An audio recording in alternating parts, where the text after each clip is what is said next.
Go check it out. If you're getting older like me, I'm sure you're hitting the same issues. Go check it out and see what you think about it. All right, I made a test fit here just to see how these would work. Just, added like another 2x4 here, and another 2x4 here was a little bit too wide, so I just had to add a small 3/4 piece of plywood to make it fit. But that's about the perfect distance apart.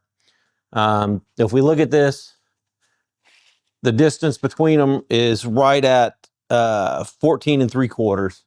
So that tells me what, I'm starting to calculate how far apart I need to put the next up and down board. So I found these little strips here, and the spirit of trying to reuse product instead of go buy more, which see I've got tons of wood. This came off a piece of furniture that we were going to throw away. It wasn't worth trying to sell. We were just going to chunk it, but I decided to tear it apart and keep the wood off of it.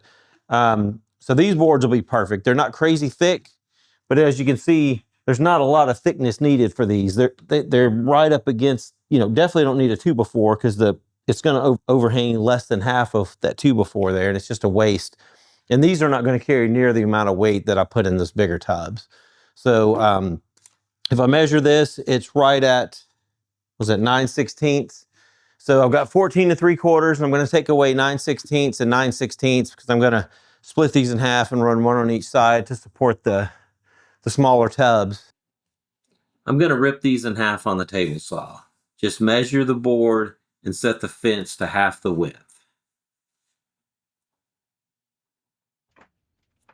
Once they are all cut, I made another set of spacers for the smaller storage bins.